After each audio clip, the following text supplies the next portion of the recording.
A new song for an old, stubborn creation today.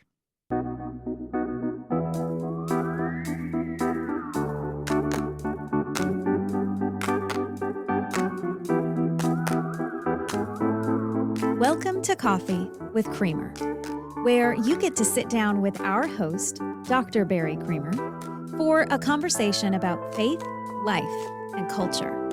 We'll look at old ideas through a new lens, turn those culture wars on their head, and paint a picture of the way things could be. If you like your thinking deep and your coffee hot, pull up a chair. You're in the right place.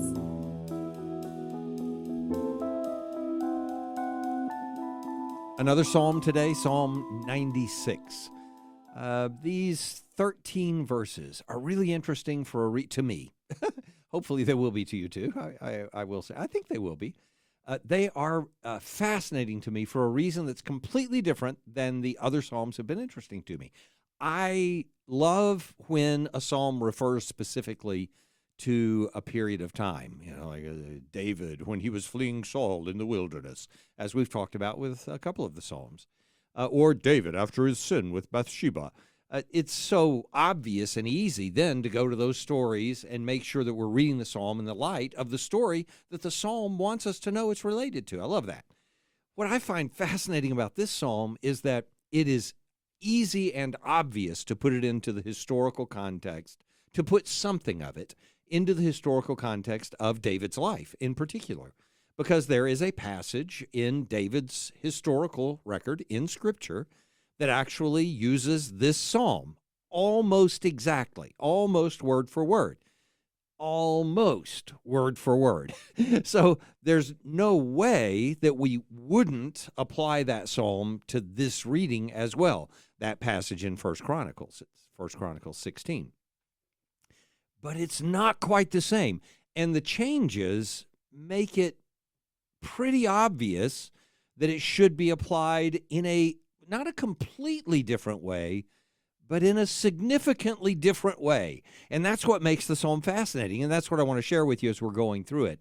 So the question, basically, about the psalm that I won't dwell on as a question, I'm not going to try to make huge historical arguments about it.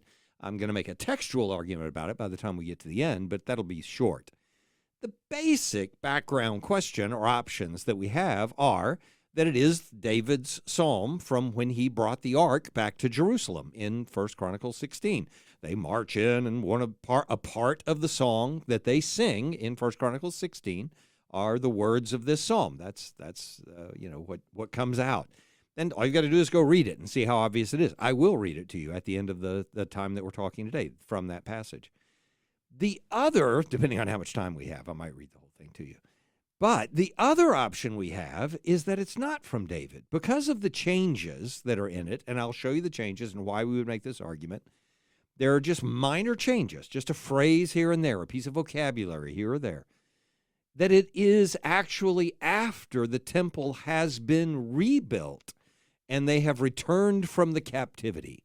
And because of all the language about the other nations and the way they're described and the comments about the gods that are being discussed, it does seem to me like it probably falls into the category of the latter, that it is a post-exilic, as people would say, psalm, and that it's given to us to sing in that light because of the different meaning it would have for people who are returning from the nations than it would have for the people who have now conquered the nations and possessed the land that God has given them, and so on.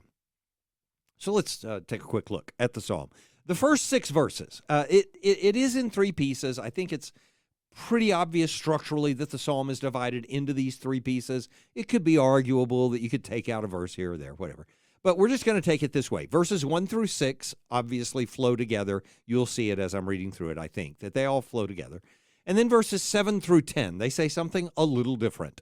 And then verses 11 through 13 fit together. Okay, and it's a progression. I think it's a pretty straightforward progression. So starting in verse 1, it says this, "Oh, sing to the Lord a new song." Now, there is a bias we'll bring to the last half of this verse. So it's going to talk about the earth, But I want you to hear it with the bias, but I also want you to hear it knowing, I wonder what else that could mean. And it's not difficult to understand what it would mean. Oh, sing to the Lord a new song. Sing to the Lord, all the earth.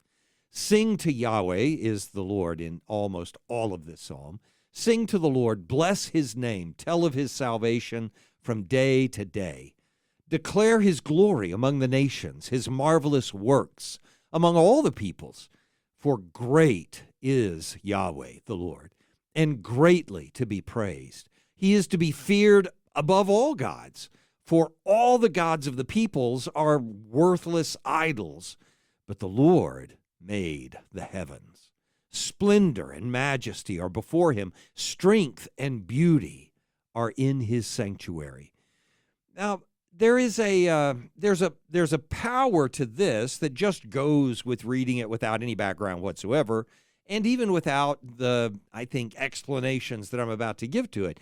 Our God is the creator. We have a reason to celebrate him no matter where we are, no matter what we're doing, and it's worth singing every single day throughout the entire earth. If we just said that, we would have something worth saying about God. No problem with that whatsoever. But it's a little more precise than that, and it's also a little stronger statement than that, I think, when it's understood a little more carefully. So the number one part of this is to understand the end of verse 1. The end of verse 1 is where it said, sing to the Lord, all the earth. We immediately, just because of our, I don't want to say scientific, but our modern perspective, we almost automatically capitalize the word earth and turn it into the name of our globe. And it is reasonable to understand that when they use the word earth, that they're using it with the same kind of dualistic sense that we use it. Yeah, it's the ground, the earth. I want to put my hands into the earth and feel the earth between my fingers. That stuff that I would never say without a pair of gloves on, but whatever. You don't have to know all my weaknesses, but that's one of them. You might as well know. But the other option is that we are talking about the whole place where we live, the ground, which obviously is identified with the dirt that's down there because that's what we live on, the dirt. And so we've made the earth and the earth the same thing. And there's no doubt they expanded in the same way historically, that the word is used to refer to the whole place where people are, where we live on the land, and to the land itself. But in this case, and not just in this case, in reality, the language that's being used here, when it says earth, it's talking about the land. And so if it were to describe something being the tallest mountain in the earth, it wouldn't be saying the tallest mountain on the globe. It would be saying the tallest mountain in this land. And it's this land. In all the earth means in all the land. That's the land that God has given to Israel. And the fact that he is speaking this to Israel seems obvious because of the words he says. Sing to the Lord, bless his name, tell of his salvation, declare his glory among the nations, his marvelous works among all the peoples. All those other peoples, all those other nations need to hear it. They hear it from this people, those who do belong to Yahweh. So Israel, in the first section of the psalm, is to tell the nations about Yahweh. And what they're to say to the nations is that our God, the people of Yahweh, Israel, their God, is greater than all the gods the other nations worship. For great is Yahweh and greatly to be praised. He's to be feared above all the gods. For all the gods of the peoples are worthless idols. But Yahweh, he made the heavens. Now, there's a weight in that passage that we think of, I think, coming only from the idea that he's the creator and that's cool. He's the creator. Again, that's enough, and that makes the point. But in their world, there was a different way of thinking of the gods that made this statement and the fact that they're paired together as parts of the same as this part of the poem in verse 5, as this couplet, for all the gods of the people are worthless idols, but the Lord made the heavens. There's a part of that just says, God isn't carved from a tree. in the way Isaiah makes fun of the idols. You cut down a tree and then you worship it and you say, oh, here are our gods. And you burn a fire and you cook food over the rest of your God. It doesn't make any sense and it's ridiculous. And we would be saying, in contrast to that, you cut little pieces of the creation out and you say, oh, look, our gods. But our God created everything. He's not a part of creation. And that is, again, a sufficiently strong contrast. But if this psalm is written in the latter context that I talked about, then the contrast between the gods that the people around them worshiped and the God that they know Yahweh to be is even a little stronger, or at least the statement to them, like, if you're in my sort of sarcastic mood all the time, it's more insulting to them. If you're in the mood of, a proper Christian, and I mean that, a proper Christian, then it's just a greater statement about how much better Yahweh is, because, you have to keep in mind that this statement is Yahweh isn't like the God of the nations. Why not? Well, think about the gods of the nations. And I'll just give you the example. I'm going to use the Greek gods. And I know you might say to yourself, oh, that's a little later than this. Actually, it's not. Hesiod is writing the Theogony, which is a record of how people had been talking about the origin of the gods. He writes that in the 8th century BC. So that's when their captivities would be taking place, and only 100 years after David. And again, that's a written record of their historical tradition. So this would apply to the way people in the Levantine coast, in Greece, in the Mediterranean basin altogether, and all over the Middle East thought about their gods. And it's apparent in the shared mythologies that they have.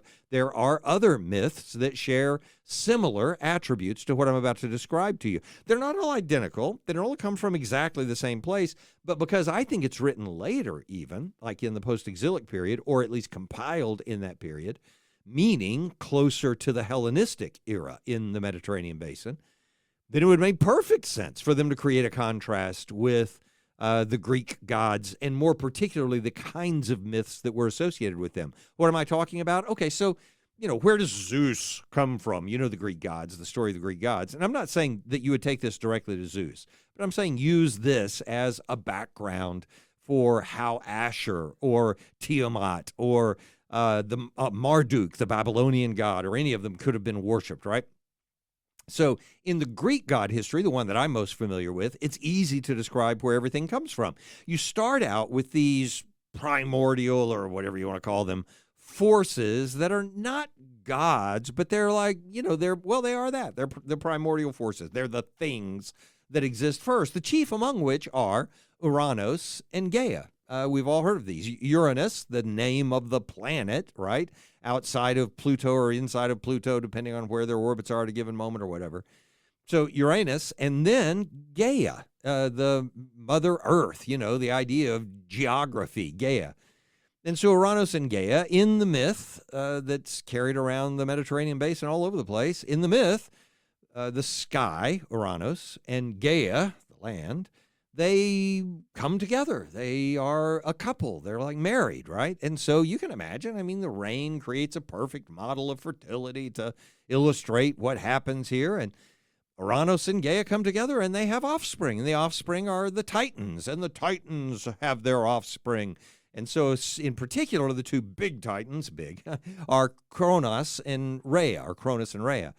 And Cronus and Rhea, who have their own interesting story to be told about why they're called what they are, Cronus having to do with this spiral of time, or the cutting off of things, that things are, they pass and they move on to the next thing. And Cronus is doing that. He's, he wants to kill his own offspring, by the way. And Rhea, his own offspring being Zeus, by the way.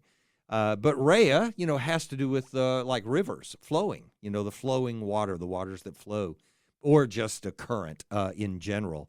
And so the opposite. And so those two things are having offspring, and that's the gods, all the different gods, and also some monsters of the Titans that follow, and some of that mythology. But even if you don't, what you do know is this: Cronus and Rhea have Zeus, whom Rhea protects, and Zeus kills all the Titans, and then, or at least wins the battle with the Titans. And then Zeus is the great god. Zeus is the mighty god. And who created Zeus? The heavens. Uranus. That's who created Zeus. So you can imagine how powerful a statement it is in an entire region that has that kind of mythology in their mind, to say all gods of the peoples, they're worthless idols. Yahweh, he made the heavens. It's a powerful supplanting of these false gods, who are fascinating stories and interesting ways to talk about where the rivers or the streams or this nation or that came from. But they don't grasp the reality of the one God who created the heavens and the earth and everything that's in them. And so the last line then, splendor and majesty are before him, strength and beauty are in his sanctuary, are an opportunity then to bow down before the one true God in a place that's worthy of worshiping him, the land that he's given to them to occupy. And so all the earth should be singing this praise before him. And here's the thing. They're not being given this statement. And if you think about this in the post-exilic sense, it's even more profound. But even in the sense in which David would have said it in 1 Chronicles 16, sung it with the people there, it's profound that they're not using their God, Yahweh. They're not using the power of their God, even the way Eli had allowed the ark to be used when it was carried into battle. Oh, we're going to use our God to defeat the other nations. That's not what this God is like. He's not out to join your army. We know that with Joshua when he comes before God. Even when God is defeating an enemy, it's not so he can join your team. It's not because he's limited to your nation. The whole point of this is that in these first 6 verses, we already see them not using their God to defeat the nations, but to recognize that Yahweh's the creator of all of the nations. They inhabit part of the ground that was created by him. All of the ground was created by him, but he's given them their part of the ground. And they're singing together in this part of the land to indicate that they're a people who occupy the land that was made by him, this peace that was given by him, and who know that he's the one who created it and made things the way they are. And so what they're declaring is that he's God over everyone, not just over a handful of people. There is nothing, that resonance, that song is supposed to go out everywhere. That's why in the middle of this section it says, declare his glory among the nations. So last weekend I was down where some of my other family live, my in-laws live and stuff. And I have an aunt down there that told us a really funny story. We were together. And her story was when she was in London, because we're going to be going to London before long and have a visit there. And she was, I went to London and these great things. Oh, I got arrested in London. That's how her story started. This is an octogenarian aunt. She's a wonderful, just lively, vivacious, really great person. And she's just great. And so she had no problem getting around London doing all the stuff. I mean, she's an active, energetic person. And so she's in London, and so she tells us the story of how she gets arrested. Now, I will say, arrested is a strong term for this. She got detained, but she did get detained and, carried off by the police. So that's the part of what happens with her. So, and it doesn't involve any alcohol or anything like that. She's not that kind of person. Okay, so what happened was first of all, she just tells us about the day. So they go about to do their stuff. I can't remember what all the stuff is, but it involves getting on the tube. They may have gone to see Buckingham Palace. They may have gone to, whatever, the Tower of London, the bridge, or whatever. I don't know. They went to a bunch of stuff, saw the river, saw the whatever. And they're doing touring. It's her and her husband and another guy that's a son-in-law that they have that's with them. And maybe somebody else is with them, but those are with her for sure. Anyway, they're traveling around all day, and they notice at some point that there's this really obnoxious sound in town. And it's a sound they didn't expect to be there, but no matter where they go, it's there. So they just figure it's something in the background, kind of a nuisance. And it's louder at some points and not louder at other points. I mean, even when they get on the tube. I'm not just talking about out on the streets, there must be some siren going off or something. And it's like that. It's like a siren is going off, And so they're all over town. They hear it, and they don't think anything about it. So they finally go to St. Paul's Cathedral. They get there, and there's some kind of prayer service, I don't know, some kind of meeting going on. There are people in St. Paul's Cathedral, this sacred space, St. Paul's Cathedral. And so they go in the sanctuary, and they're in there, and they still hear the noise, and it's louder than ever. And so they're walking around, and finally they see the police making a beeline to them. And the police come to them, and they take them outside, and they say, "We're going to need to see what's in your purse." And she says, "It's just some necessities, I mean, this is, it's just my aunt. She's not a threat to St. Paul's Cathedral." And they take out this device, and it's making the noise. It's been making the noise all day. And when she tells us this part of the story, she looks at us and says, and it was funny because it did seem like it was following us around all day. So it's like, yeah, I think it was following you around. Her son-in-law had given her a security device, something to press a button on in case she was attacked or something happened if she was alone somewhere. And then people would come running to help because it was that loud and obnoxious. And in her purse, she hadn't recognized that it was going on and going off. And it went off all day. And she's on the tube, in a car full of people who are going down the subway, and nobody's telling her. And she's walking around with her husband, and they don't figure out it's coming from her purse. I guess people couldn't tell, but the police could when they realized it was there, and they carried her out of the truck. Anyway, the reason I'm telling you that is that's who we're supposed to be in the world. Not because we're obnoxious, not because we're arrogant. I don't mean that part of it. But I mean, there is supposed to be a presence with us that just can't be ignored. It's a noise that we're making. It's the sound of this song, this chorus, when we're singing this song together. Israel's presence in the land was not intended to be just a silent tool in a purse that's closed. Let's occupy the land of Israel, close the borders, make sure it's sealed up at the top, and then nobody hears us. They're not singing their songs for that reason. They're on top of a mountain so that their song can be heard by everyone. In Jesus' words, you don't put a light on top of you don't light a candle so you can cover it under a bushel. You put a light on top of a thing so that everyone can see it. And he puts a light on top of a mountain, as he describes it, so everyone can see the light. That's Jerusalem. That's what they're supposed to be. We're supposed to be making a noise that's so obvious that the rest of the world has to see it. And when we invade their sanctuary, it should make them a little uncomfortable. And not because we're being obnoxious, but just because we're saying the truth about Yahweh. And not obnoxious truth, not, ooh, look how terrible you are, but simply, oh, have you seen Yahweh made the heavens? I mean, this is profound. And do you see what he's done to us? And for Israel to have been that kind of people, I mean, that's their calling. That's what God wants them to be. And the psalm is simply saying, that's who I want you to be in this land. That's who I want you to be. And if you put that in the post-exilic context, well, we'll talk about it at the end.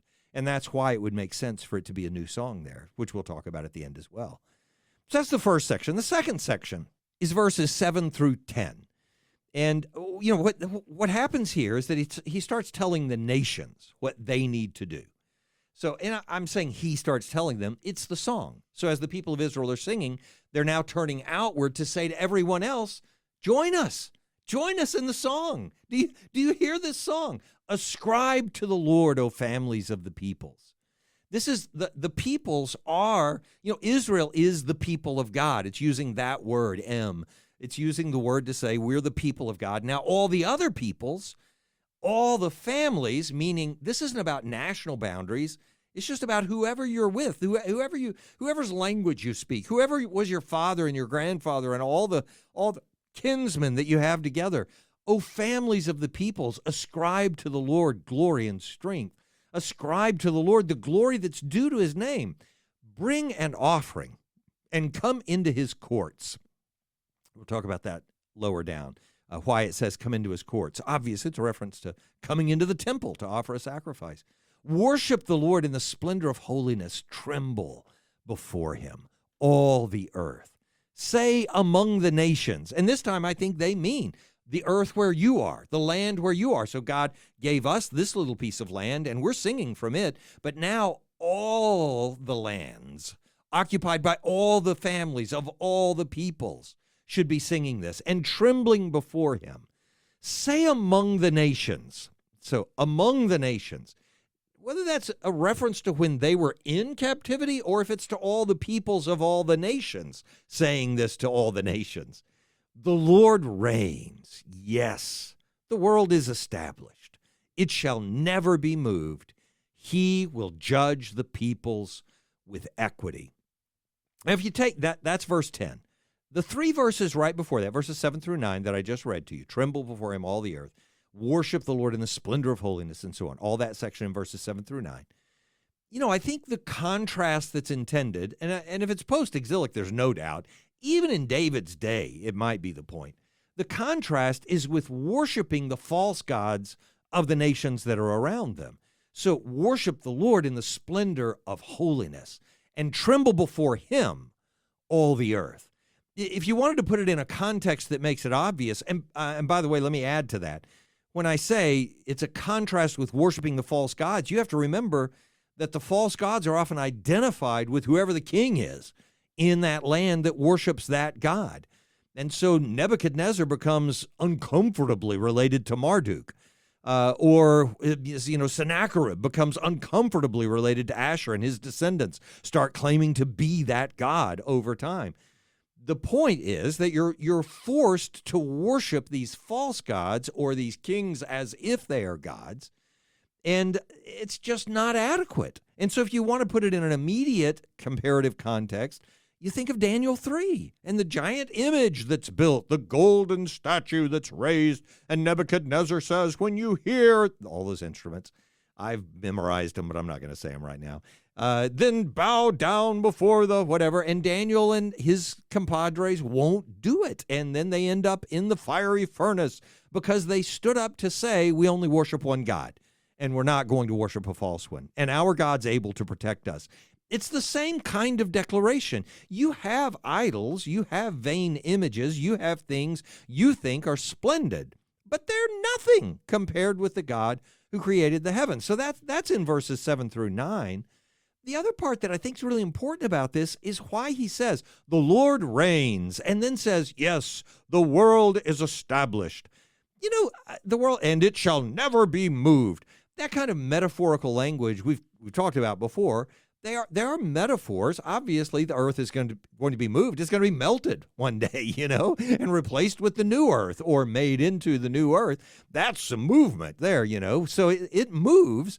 That's not the point. The point is that from our perspective, it doesn't. It's like eternal. And so he's using the thing that is fixed from the perspective of the reader so that he can make the point of what's eternal for them regarding God. And the way he describes it has to do with God's judgment and specifically the word equity. And so even without the people of the nations having the 10 Commandments or Yahweh having met with them on Sinai and established a covenant or given them a land or so on, even without all of that, they do have the testimony of this world telling them that if you worship a God you can see, if you worship a God made of gold, if you worship a God who sits on a throne you could burn or you could take him off of, then you're a fool, because everything in this world says things are going to be equal. And that means your king isn't any greater than you are. Let me explain what I mean by the metaphors that are present throughout Scripture. The metaphors are all about equity. They're about leveling things out. That's built into the world. Mountains and valleys become level. Rocks roll down from the mountain, fill the valley, make the mountain shorter until the rough places are plain, to use the words of Isaiah, or in all the anticipation we have of John the Baptist leading the way for Jesus. If there's an abundance, there's going to be a drought. That's even in the dream that Joseph has in Egypt. Everyone knows. You don't just say, oh, it rained this year. It's always going to rain. We're never going to have without. When you have abundance, you harvest and you prepare for the time when you're going to have a drought. The earth levels things out. If there is summer, then there will be winter, one day a year in Texas, but it comes regardless.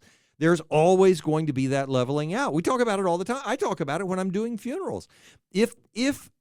Sure enough, today it is winter, but after every single winter, we know the spring is going to come. and the plants are going to bloom again, and the sky is going to turn blue, and things are going to be different. Everything levels out that way in this world. The world's testimony, that doesn't mean the world is declaring something that makes it obvious who God is and what he's done to redeem us.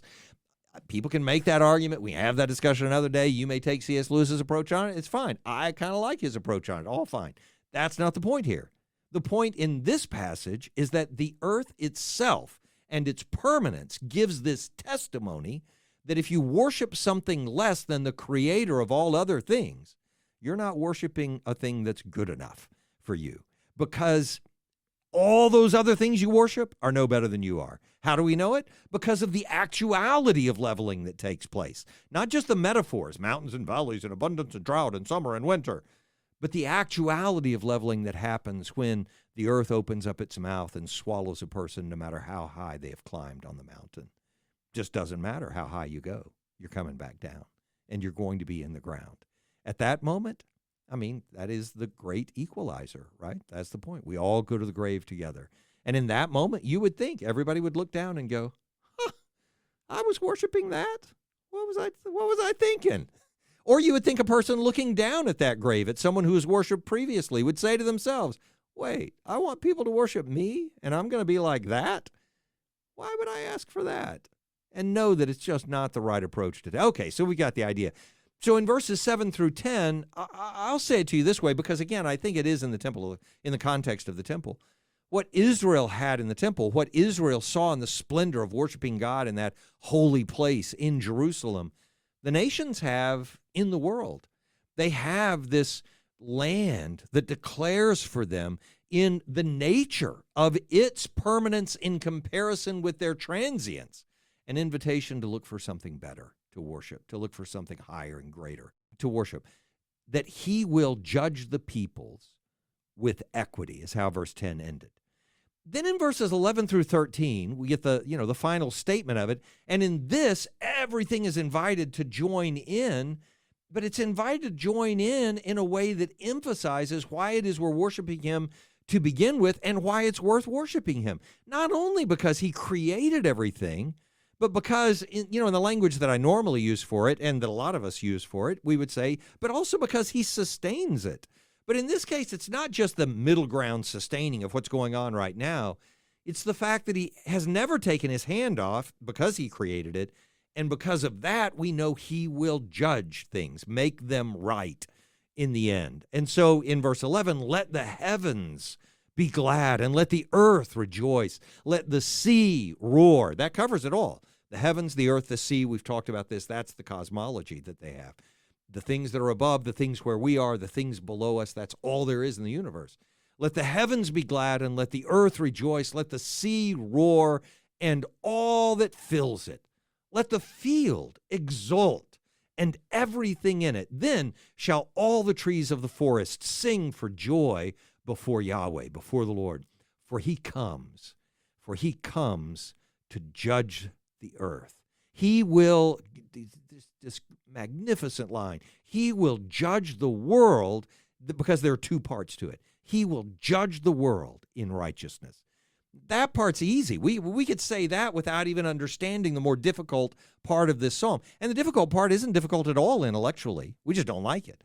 And all human beings, we just have a sort of resistance to it when we think we're the insiders. He will judge the world in righteousness. I can wag my finger at the world and say that. He's going to judge you in righteousness, world. You deserve everything coming to you.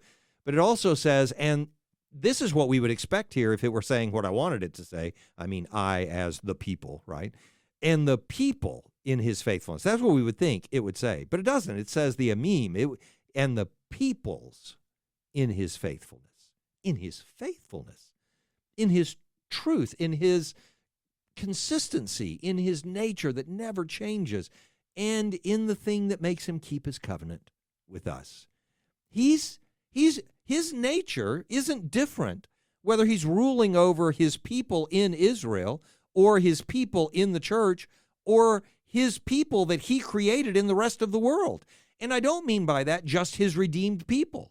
In the same way that Paul says it in the Sermon on Mars Hill, he created all of us. God is the Father of all of us. That doesn't mean he has redeemed all of us, but it does mean he regards us not only from righteousness, but also from faithfulness. The God who was faithful to love us when we were outside of him loves those who are outside of him now. And it creates a different perspective in the psalm. So I want to create the contrast. I don't necessarily have time to read the entire psalm to you to make the point. So you've got 13 verses in front of you. I'm just going to point out the differences. In 1 Chronicles 16, verse 1, the statement is this: sing to the Lord, all the earth. And now this is 1 Chronicles 16, verse 23. I'm saying verse 1 in reference to this psalm. It's the part of verse 1 from this psalm that's in 1 Chronicles 16.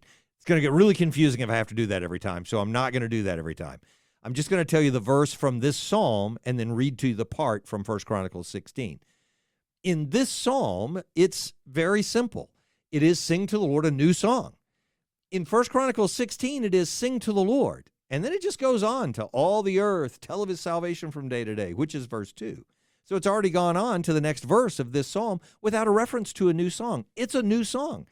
That itself gives you the understanding that even whoever compiled this psalm and put it in the Psaltery for us compiled it in a way to say, I know you know this psalm because it's in 1 Chronicles 16. We all sing it from there. But we're going to sing it a new way today. We're going to add some words to it. And you want to know what the other words they are that are added to it? In verse 6, instead of just saying in his place, it says in his sanctuary instead of in his place. And it is that clear. In Hebrew, it's just as clear a distinction. In 1 Chronicles 16, when David is singing it, bringing the ark into Jerusalem, there's no temple. There's just a tabernacle. They're resetting everything so that you can just worship God there. It doesn't say, come into his sanctuary and do these things. It just says, come into this place and do these things. But here, it's in his sanctuary so that you have a special. And the same thing with the offerings that are being offered in verse 8. Ascribe, and again, that's in the psalm, it's in verse 8. Ascribe to the Lord, this is what it says in 1 Chronicles 16, the glory due to his name. Bring an offering and come before him. That's it, just come before him. Here, it is come into his courts. You got courts to come into now. And in verse 13, the whole phrase, he will judge the world in righteousness and the peoples in his faithfulness, it's not present. It is simply the trees of the forest shall sing for joy, as it says here, before the Lord, for he comes to judge the earth. That's it. He comes to judge the land. Not anymore. Now we understand. We've been out in the rest of the world. We've been captive in the places that told us we had to worship these false gods that we know are going to end up buried in the ground. And this is the thing, we don't respond to them by saying, oh yeah, well, God brought us back to our land now, and we're here, and boo-boo, you're going into the ground. God's going to bring judgment on you. No. We don't just end it by saying he's a faithful judge in this land, or he's a faithful judge in this land, and he'll judge the world in righteousness. But instead, we declare that he is going to judge the world here in righteousness and the peoples in his faithfulness. That is the creation, the whole of creation has a righteous creator and a faithful judge, a faithful sustainer, but a faithful judge, meaning he cares about them. It's more than vindication for us. It means hope for everyone. It's the same thing that happens with Jonah when he travels to Nineveh, literally the seat from where a king would declare that we needed to worship him instead of Yahweh. In that place, Jonah's lesson is, actually what Yahweh wants is their repentance. What he wants is for them to see that he is the creator, not Tiamat as the origin of everything, but Yahweh as the origin even of the heavens and the earth. And, it's not a minor lesson that we learn in Scripture that this is the case. What Israel is constantly encountering, and this one's not even very strongly didactic about it. It's not a psalm that yells and screams at Israel and says, you hypocritical Pharisees, why don't you love the outsiders? It's a psalm that says, do you feel like you have a reason to celebrate the earth? Is it your power and might that causes you to celebrate what Yahweh has created? No. You have a reason to celebrate in this land. You have a reason to celebrate from the earth because Yahweh is great. And do you think Yahweh's only great to you? I mean, he didn't just create you. He created you as a light to the world. He created you as a beacon.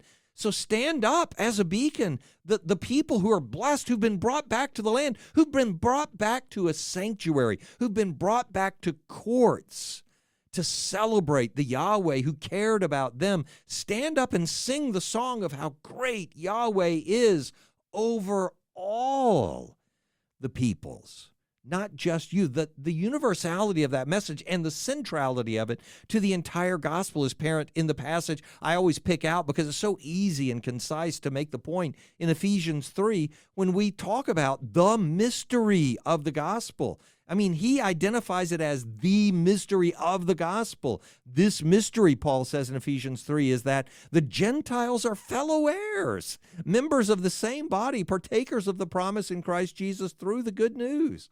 Of this good news, I was made a minister according to the gift of God's grace, which was given to me by the working of his power. To me, though I'm the very least of all the saints, this grace was given to preach to the Gentiles the unsearchable riches of Christ. That unsearchable richness is exactly what we're singing about in Psalm 96.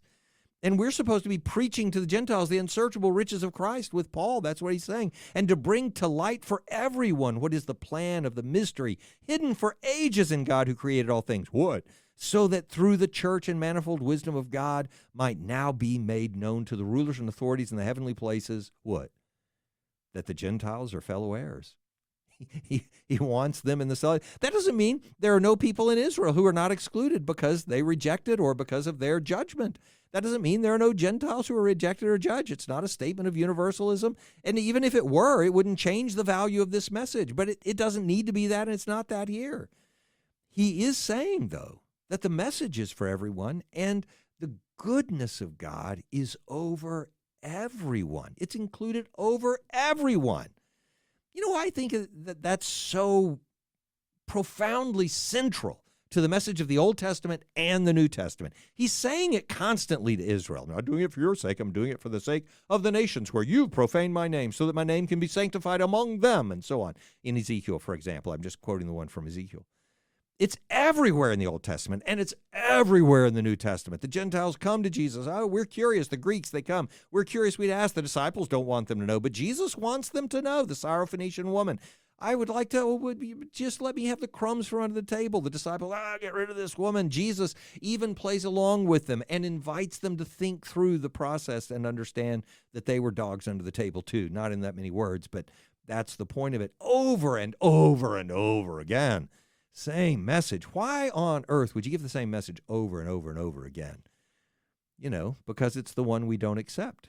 It's the one we don't listen to. It's the one we won't hear. It's the famous old story about the guy who gets called to a new church because he preaches an unbelievable sermon. They're amazed. And then the next Sunday he preaches the same sermon after they called him as their pastor. And the next sermon, the next week, the same sermon. The next week, the same sermon.